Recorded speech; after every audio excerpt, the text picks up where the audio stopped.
नमस्कार, India voice पर स्वागत है आपका। मैं हूं आपके साथ प्रियंका मिश्रा। लोकसभा चुनाव के 5 चरण बीत जाने के बाद अब बीजेपी के दावे को लेकर अग्नि परीक्षा की घड़ी है, क्योंकि यूपी में ज्यादा सीटें लाने के लिए पूर्वांचल का अभेद किला यानी 2019 की वो सीटें जिन पर बीजेपी को जीत नसीब नहीं हुई थी, उन सीटों का नतीजा अहम होने वाला है, जिसको लेकर बीजेपी के साथ ही सपा सुप्रीमो अखिलेश यादव और बसपा सुप्रीमो मायावती भी तैयार हैं। अब देखना यह है कि 2014 और 19 में कोई खास कमाल न होने के बाद क्या इस बार बीजेपी इन सीटों पर समीकरण बदल पाएगी। तो आज पूर्वांचल की 27 सीटों की हम करेंगे बातचीत। छठे और 7वें चरण में इन सीटों पर होना है चुनाव। छठे चरण में जहां 14 सीटों पर, तो वहीं 7वें चरण में 13 सीटों पर चुनाव होना है। और देखना यह होगा कि इन सीटों में भारतीय जनता पार्टी जिस तरह से 80 में से 80 का लक्ष्य तय करके लगातार उत्तर प्रदेश में बात करती हुई नजर आती है और दावा करते हुए नजर आती है कि पिछली बार की अपेक्षा ज्यादा सीटें यानी कि 80 में से 80 सीटें जीतेंगे उत्तर प्रदेश में। ऐसे में जरूरी है कि बीजेपी के लिए कहीं ना कहीं उस किले को भेदा जाए जो अभी तक 2024 और 19 में भी लगातार सपा और बसपा के लिए वैसा का वैसा ही खड़ा रहा है। और समाजवादी पार्टी और बसपा को 2019 में काफी सीटें यहां से मिली हैं लगातार साल दर साल और चुनाव दर चुनाव जिस तरह से इतिहास रहा है। ऐसे में भारतीय जनता पार्टी के लिए आने वाले समय में ये टेढ़ी खीर साबित हो सकती है। तो आज पूर्वांचल की 27 सीटों पर हम करेंगे बातचीत और उसी पर होगी चर्चा, लेकिन उससे पहले आप एक नजर डालिए इस रिपोर्ट पर। छठे और 7वें चरण के लिए बीजेपी ने पूर्वांचल पर फतेह का जो प्लान बनाया, उसमें से जीती हुई सीटें तो जरूरी हैं ही, लेकिन बीजेपी के मिशन 400 के लिए जरूरी ये है कि 2019 में जो सीटें बीजेपी हारी थी, उनमें जीत कैसे होगी। 2019 के लोकसभा चुनाव में बीजेपी जो 16 सीटें हारी थी, उनमें से 6 सीटें आजमगढ़ और आसपास के जिलों की रही। प्रचंड लहर के बाद भी बीजेपी विपक्ष खासकर समाजवादी पार्टी के इस किले को भेद नहीं सकी थी, जिनमें आजमगढ़ जिले की दूसरी सीट लालगंज, गाजीपुर, मऊ, घोसी, जौनपुर और अंबेडकर नगर लोकसभा सीट भौगोलिक रूप से आसपास से जुड़ी हुई हैं। इनमें से ज्यादातर सभी सीटों पर यादव, कुर्मी, मुस्लिम और दलित मतदाताओं का बोलबाला है, जिसकी वजह से समाजवादी पार्टी इस क्षेत्र में बीजेपी के सामने कड़ी चुनौती पेश करती है, क्योंकि ये सीटें बीजेपी हार गई थी।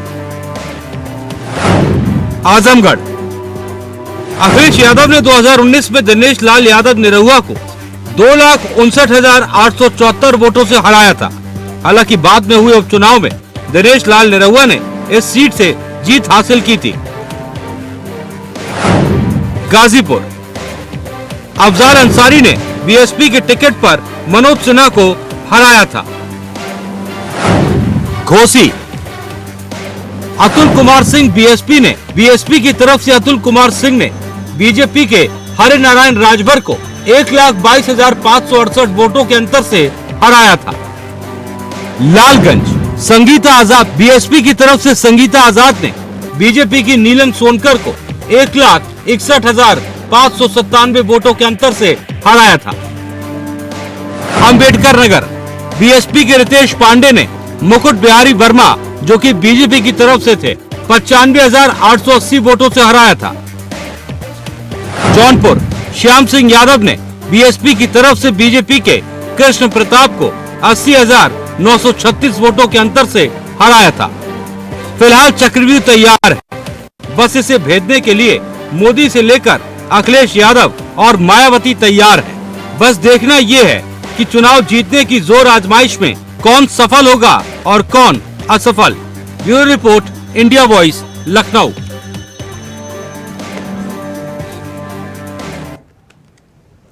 तो जिस तरह से पूर्वांचल की 27 सीटों को लेकर अब जंग है छठे और सातवें चरण में, और ऐसे में अलग अलग राजनीतिक दल अपनी रणनीति के साथ तैयार है। लेकिन देखना ये होगा कि 2024 में किसकी रणनीति काम करती है और क्या बीजेपी जिस तरह से दावा कर रही है वो इस अभेद किले को भेद पाने में कामयाब होती है। आज इसी पर हम करेंगे बातचीत। हमारे साथ पल्लवी सिंह जी, प्रवक्ता बीजेपी से जुड़ चुकी हैं, स्वागत है आपका। इसके अलावा राकेश अहिर जी, सपा नेता, हमारे साथ हैं, बहुत स्वागत है आपका भी।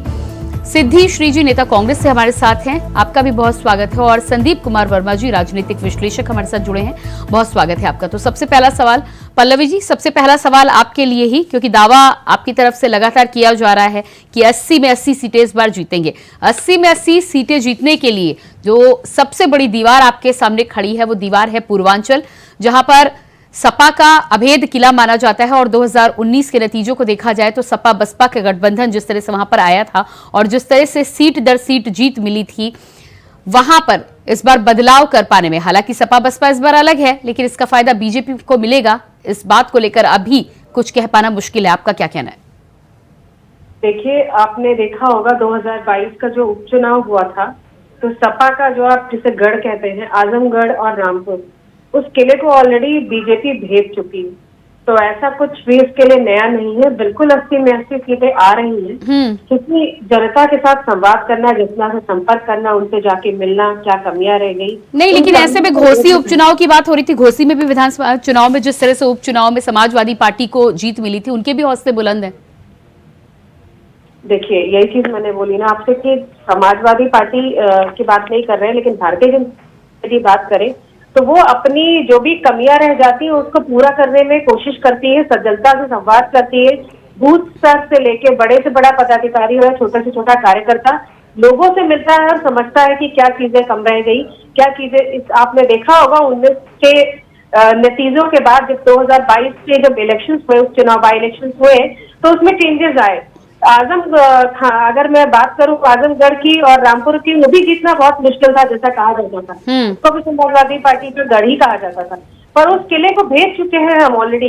तो बिल्कुल इस बार पूरी तरीके से स्थिति साफ है, जनता पूरी तरीके से हमारे साथ है, हमें जनता का विश्वास है और जनता को हम पे विश्वास है। तो 400 पार का नारा है हमारा, हम उसको पूरी तरीके से उस पर आगे बढ़ रहे हैं और 80 की 80 सीटें हमारी उत्तर प्रदेश में बिल्कुल आ रही है। अच्छा, राकेश अहिर जी, क्या कहना है इस पर आपका? जी को कहना चाह रहा हूँ कि मुंगेरी लाल के सपने देखना बंद करें। इस बार पूर्वांचल भारतीय जनता पार्टी को सफाया कर रहा है। जौनपुर की दोनों सीटें हम लोग जीत रहे हैं, आजमगढ़ दोनों जीत रहे हैं, बगल गाजीपुर, घोसी, बलिया और आपको भदोही, मिर्जापुर से लगा के सुल्तानपुर, हम लोग सारी सीटें इस बार इंडिया गठबंधन और समाजवादी पार्टी जीत रहे हैं, क्योंकि जनता बना चुका है।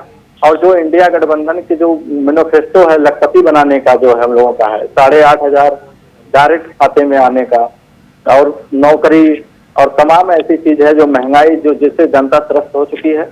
और नहीं, लेकिन राकेश अहिर जी, ठीक है, समाजवादी पार्टी का वो गढ़ कहा जाता है। 2022 में आपको अच्छी जीत भी उन सीटों से मिली है, लेकिन 2019 की बात करें तो आजमगढ़ छोड़कर बाकी जिन सीटों की आपने बात की है, वहां पर सपा बसपा के गठबंधन में सभी जगह बसपा के कैंडिडेट को जीत मिली थी।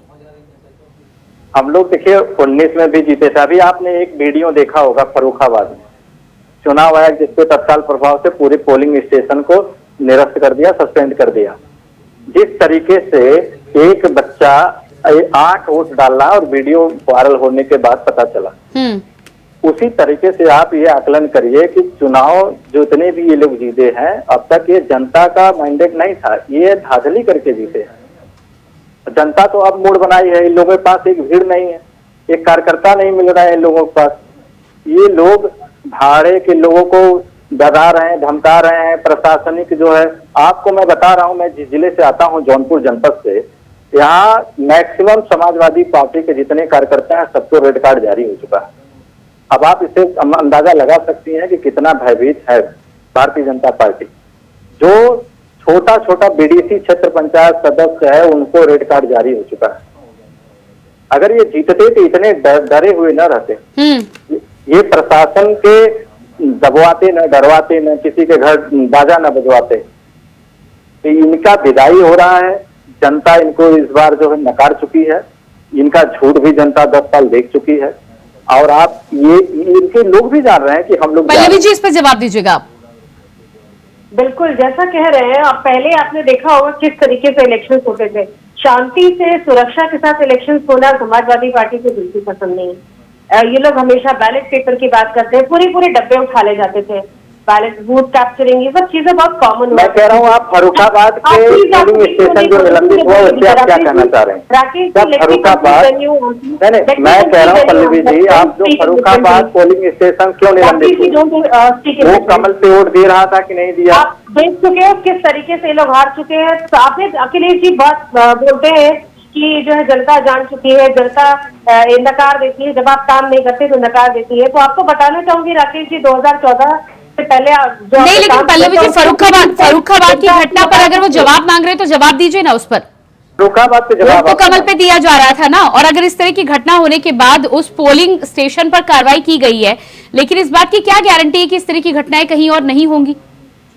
देखिए बिल्कुल नहीं हो रही है, हर जगह पे पुलिस बहुत ही मुस्तैदी से है। और मैं पल्लवी जी से ये भी तो पूछना चाह रहा हूँ, आपने भी चैनल के माध्यम से भारतीय जनता पार्टी के कितने वर्कर को रेड कार्ड जारी हुआ? हर जगह पे जो है देखा जा रहा है। आप मुझे ये बताइए कि भारतीय जनता पार्टी के कार्यकर्ता को कितने रेड कार्ड जारी हुए? कहीं भी कोई भी असुविधा किसी को ना हो, ये सारी चीजों का विशेष ख्याल रखा जा रहा है, पूरे प्रदेश में रखा जा रहा है। कहीं पूरे प्रदेश का लॉ एंड ऑर्डर ध्वस्त हो चुका है। संज्ञान में आया है, उसके तुरंत ही एक्शन भी लिया गया है, ये भी आप देख रहे हैं, क्योंकि आप तो इस जगत, आप तो मीडिया जगत से आ रहे हैं जो तुरंत ही खबरें आगे पहुंचाते हैं। तो आप भी देख रहे हैं कि जहां भी छोटी मोटी यदि कोई घटना हो भी रही है, तुरंत उससे संज्ञान लेके उस पर कार्रवाई। चुनाव आयोग का ये छोटी मोटी घटना नहीं है, 2014 के पहले की ये बहुत बड़ी घटना भी हो रहा है, लेकिन उस पर ध्यान नहीं दिया जा रहा है, माफियाओं को स्पेशल छूट दी जा रही है, ये सारी चीजें अब यहाँ रह नहीं गई हैं। अब मैं कह रहा हूँ पूर्वांचल के जितने माफिया है,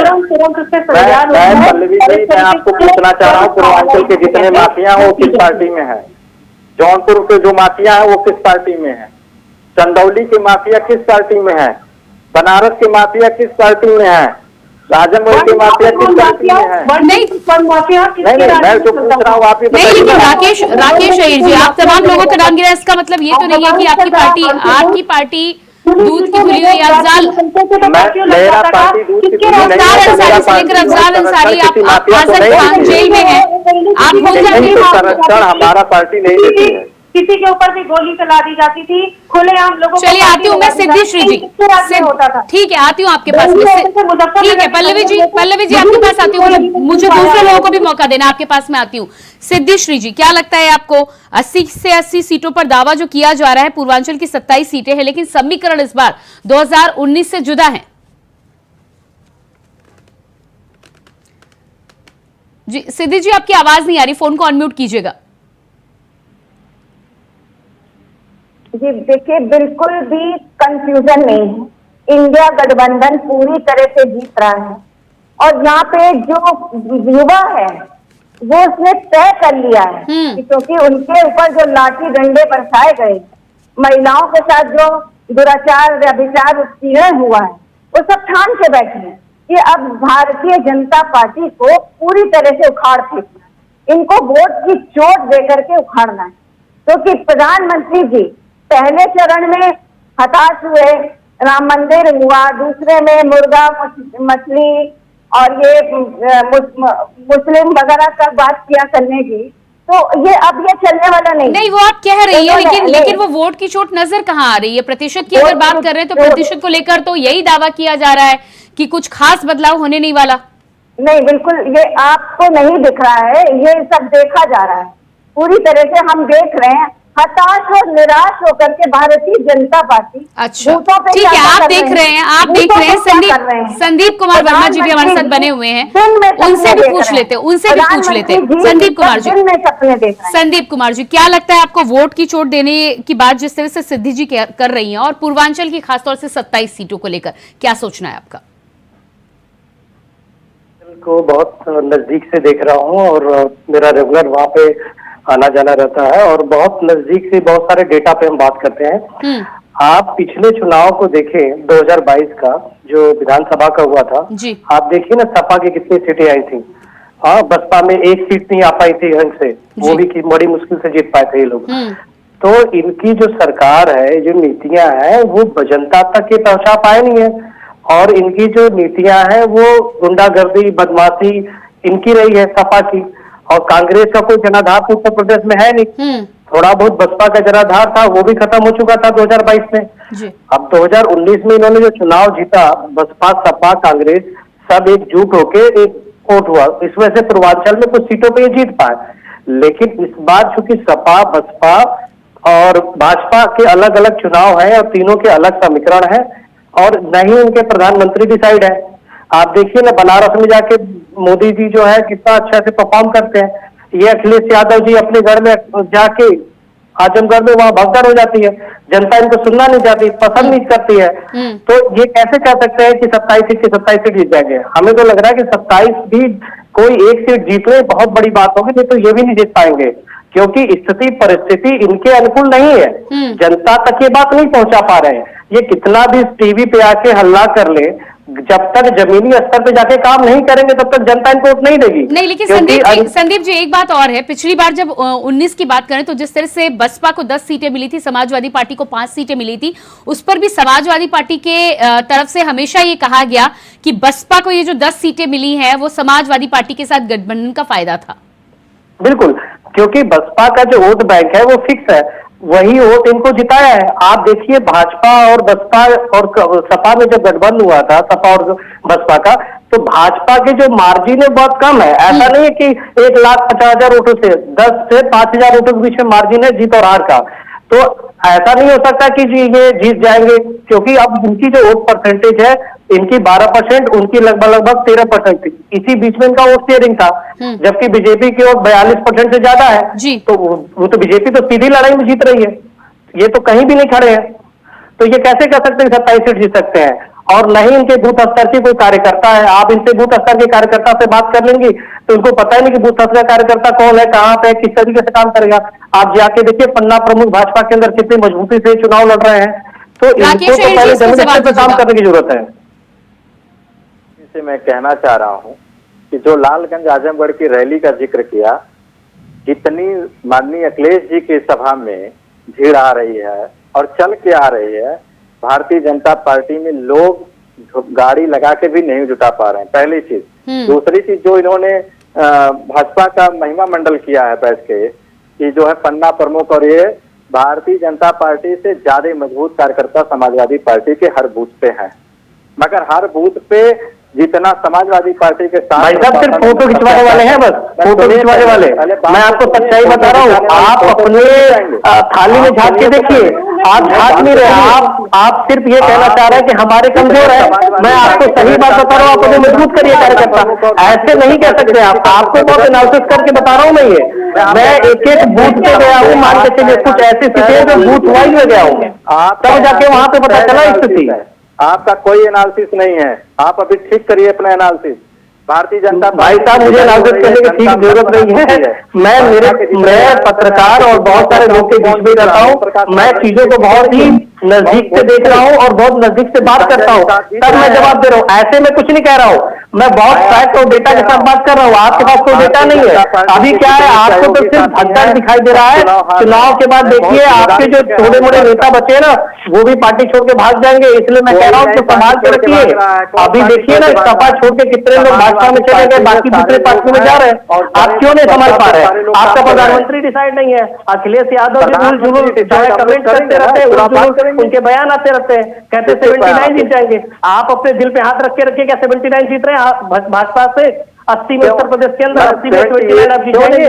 थोड़ा सा सही बात रखिए ना, ऐसे बात रखने से कुछ अच्छी बात नहीं बनती है। जनता सब सुन रही है, समझ रही है आपकी बात को, मजबूत के साथ बात रखिए। 79 कह रहे हैं, क्या 79 जीत जाएंगे आप? आपको लग रहा है 79 जीत जाएंगे? अरे आप उठा के तो देखिए उत्तर प्रदेश की परिस्थिति, मानचित्र उठा के देखिए, 4 जून को रिजल्ट आएगा, देखिए समझिए, सब बात रख रही है हम लोगों की। आप क्या बात कर रहे हैं? नहीं, आप सही से बात नहीं रख रहे हैं। चलिए राकेश अहीर जी, मान लेते हैं आपकी बात बहुत मजबूत है। आप अगर कह रहे हैं, ठीक है, 27 सीटों की बात हो रही है, छठे और 7वें चरण का चुनाव अब रह गया है, बताइए 27 में कितनी सीटें? 27 में एक छोड़ बाकी 26 हम लोग जीतेंगे। पूरे पूर्वांचल की मैं बात कर रहा हूं। फिर वही बात कह रहा हूं, वाराणसी की छोड़ दी आपने। ये घमंड है आपका, ये घमंड है, आप घमंड में मत रहिए। नहीं, एक कौन सी सीट छोड़ दी आपने, आप ये बता दें। 26 बोले राकेश अहिर जी, राकेश अहिर जी, एक कौन सी सीट छोड़ दी, वाराणसी की? जी। अच्छा, पल्लवी जी? वाराणसी हार चुके हैं। पल्लवी जी? बनारस में हमारी लड़ाई है, मैं उसमें शेयर नहीं हूँ। आप खुद ही कह रहे हैं, अभी तो आपने हार स्वीकार कर ली ना पल्लवी जी? मैंने नहीं कहा, मैंने कहा कि एक मेरी सीट कमजोर है। हार का मैंने नहीं किया कि मैं हार रहा। पल्लवी जी, 26 सीटों का दावा कर रहे हैं राकेश अहिर जी, इंडिया गठबंधन के साथ। 25 का कर रहे हैं, 26 का दावा हम कर रहे हैं और पूरी तैयारी के साथ है और पूरे आत्मविश्वास के साथ, जनता के विश्वास के साथ अब बोल रहे हैं कि पूरी 26 की 26 सीटें भारतीय जनता पार्टी के पास आ रही है। एक सीट भी छोड़ने को हम तैयार नहीं है। 80 की 80 सीटें हमारी हैं, क्योंकि जमीनी स्तर तक, कहते हैं ना, अंतिम पायदान तक बैठा हुआ जो इंसान है उस तक भारतीय जनता पार्टी पहुंचती है। इस बार जो अंतिम पायदान पे बैठा हुआ वही खड़ा हुआ इंसान है, वही इस बार नकार रहा है। राष्ट्रीय प्रवक्ता उनका सम्मान नहीं कर पाए, कितने सारे। नहीं, लेकिन पल्लवी जी, आप किस तरह से 27 सीटों का यहाँ पर दावा कर रहे हैं? 2014 और 19 में जब मोदी लहर मानी जा रही थी तब 16 सीटें आपको उत्तर प्रदेश में नहीं मिली थी और इस बार 19 सीटों की जंग है। ठीक है, 27 सीटों में कुछ सीटें आपको जरूर मिली थी, लेकिन तब भी पूर्वांचल अभी भी मुश्किल माना जाता है भारतीय जनता पार्टी के लिए और यही वजह है कि तमाम तरह के गठबंधन भी एनडीए में किए गए हैं। तो ऐसे में जो सीटें 14 और 19 में नहीं मिली वो 24 में आपको मिलेंगी, इस बात की क्या गारंटी है? क्योंकि भारतीय जनता पार्टी अपनी गलतियों से और अपनी कमियों को ठीक करना जानती है। वो यदि कहीं त्रुटि हुई हो, वो जनता से संवाद करके उस पर काम करना जानती है। वो समाजवादी नौजवानों को लाठी करी है, उसका हिसाब वोट के माध्यम से देगा। लोगों को भी नहीं मिल रहा है, जिसको नौकरी नहीं मिली है, जिसको पेपर लीक हुआ है, वो आपको हिसाब देने के लिए तैयार है। गाँव में आप क्या बात कर रहे हैं? गाँव जाइए, गाँव देखिए कि गाँव के लोग कितने मन बना के हर समाज के लोग बैठे हुए हैं, अपने वोट की तारीख को याद कर रहे हैं कि किस दिन वो आएगा और उनको वोट डालना। आपने खुद ही देखा होगा, अंत तक इनका उम्मीदवार तक नहीं तय हो पाता है। जब कन्नौज में ये लगा कि नहीं, हारने की स्थिति बन जाएगी, जबकि यही भारतीय जनता पार्टी की असली सच्चाई ये है कि ये झूठ बहुत अच्छे से रोकते हैं। मैं कह रहा हूँ कि बिना प्रत्याशी का समाजवादी पार्टी लड़ रहा, लेकिन बताना चाहूंगी समाजवादी पार्टी प्रत्याशी नहीं तय कर पा रही। वहीं के रहने वाले गुमराह आप मत करिए, जनता आपको समझ गई है कि आप लोग जनता को लूटे और धोखा दिए हैं, लूटे हैं। जो वैक्सीन जनता के चलिए ठीक है, सीट दर सीट जिक्र कर लेते हैं। संदीप जी, आपके पास आऊंगी और खासतौर से अंबेडकर नगर सीट का मैं यहाँ पर जिक्र करना चाहूंगी। आजमगढ़ में तो क्या स्थिति बनती है उसके लिए इंतजार करना होगा, लेकिन अंबेडकर नगर में जिस तरह से बसपा के खाते में सीट गई थी, पिछली बार रितेश सिंह बसपा के साथ थे, इस बार बीजेपी के साथ है, क्या समीकरण देख पा रहे हैं? उस टाइम पे अंबेडकर नगर में मजबूत है, जो कि सपा के साथ थी, इस वजह से वहां पे जीत पाई 2019 में। इस बार बसपा जो है इनके साथ अलग है और इनका बसपा का जो वोट बैंक है वो भी शिफ्ट हुआ है भाजपा में। बहुत सारे जो वर्ग हैं, जो राजभर जी के आने की वजह से बहुत सारे वोट जो है भाजपा की तरफ शिफ्ट हो गए और वहीं पांडे जी थे तो उनका भी वोट बैंक अपना था, वहां पे उनका फेस वैल्यू था, वो भी भाजपा में शिफ्ट हुआ है। तो अंबेडकर नगर बहुत अच्छे मार्जिन से चुनाव भाजपा जीत रही है। और मैं आपको गाजीपुर के भी संदर्भ में बताना चाहता था कि गाजीपुर में अभी मैं पिछले एक हफ्ता पहले ही गया था। अफजाल अंसारी और उनकी बेटी जो दोनों मैदान में है, अभी तक वो सीट भी वापस नहीं लिए, उनको भी सिंबल अलॉट हो गया और इनको भी सिंबल अलॉट हो गया। सपा और दोनों बाप और बेटी के बीच में जो है सपा कंफ्यूज है कि किसको वोट सपोर्ट करे रहा है पार्टी, किसको नहीं।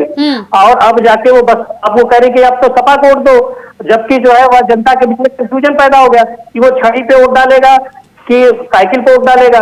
तो वहाँ वोट का भी बहुत ज्यादा डाइवर्जन होने वाला है। गाजीपुर में जो मार्जिन कम थी जीतने की वो ज्यादा हो जाएगी।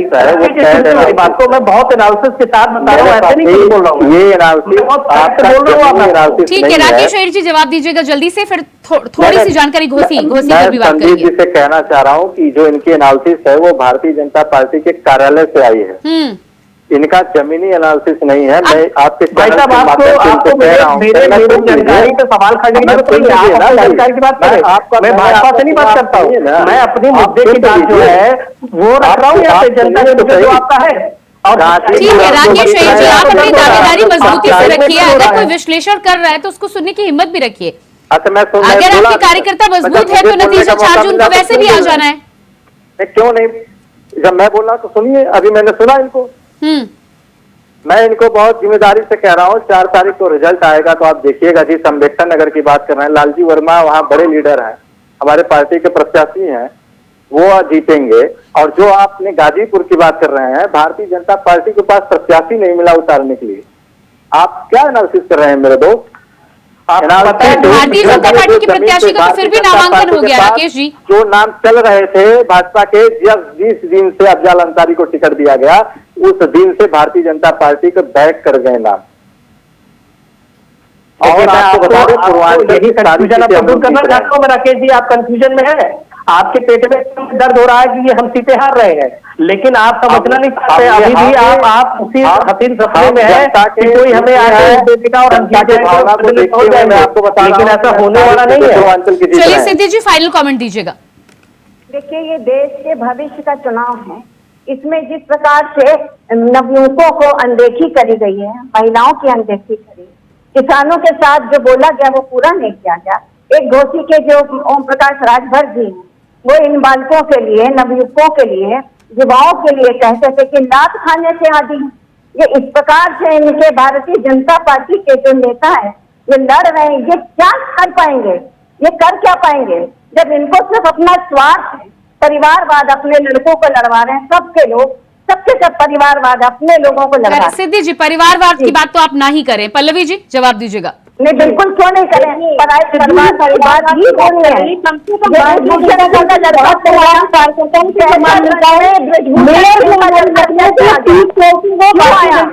कार्यकर्ता कौन है?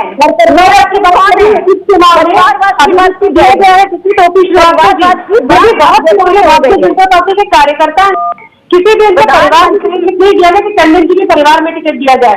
और कांग्रेस पार्टी की बात करें तो सिर्फ एक परिवार चलता है, परिवारवाद की तो बात ही छोड़ दीजिए। जब नहीं जानता है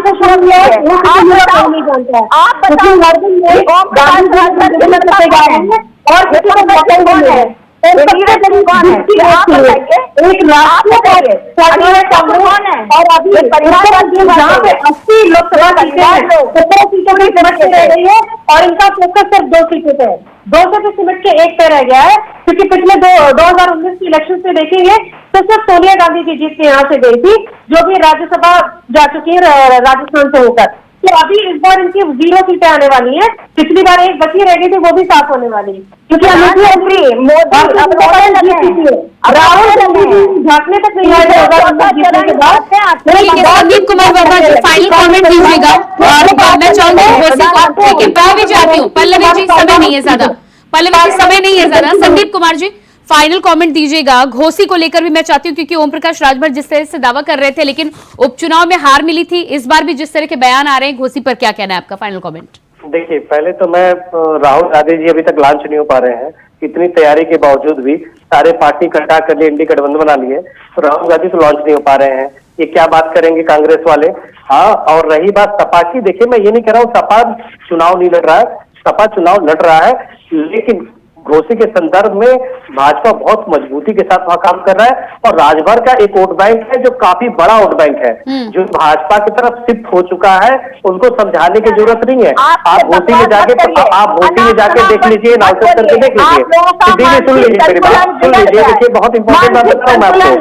आज के राहुल गांधी जी लॉन्च नहीं हो पा रहे हैं, आज के राहुल गांधी जी लॉन्च नहीं हो पा रहे हैं। ठीक है, लेकिन क्या लगता है आपको उपचुनाव से लेकर अभी तक स्थिति बदली है? स्थिति बदली है और आने वाले 4 तारीख अच्छे मार्जिन से वहां पे राजभर जो है अपनी मजबूती के साथ दावा पेश करेंगे और 4 जून को अच्छी जीत और अच्छी मार्जिन के साथ जीत रहे हैं। चलिए, बहुत बहुत धन्यवाद आप सभी का। पल्लवी जी, सिद्धिश्री जी, राकेश जी और संदीप वर्मा जी, बहुत बहुत धन्यवाद जुड़ने के लिए। तो जिस तरह से उत्तर प्रदेश की पूर्वांचल की 27 सीटों को लेकर अब जंग बाकी है, छठे और 7वें चरण में देखना ये होगा कि अभेद किला भेदने की कोशिश में बीजेपी लगातार जो कोशिश कर रही है कि 4 जून को उसके नतीजे सामने आ पाएंगे या फिर एक बार फिर से 2014 और 19 के नतीजे ही दोहराए जाएंगे। इसके लिए इंतजार करना होगा। फिलहाल हमारे इस खास कार्यक्रम में इतना ही। खबरों के लिए बने रहिए इंडिया वॉइस के साथ। मुझे दीजिए इजाजत। नमस्कार।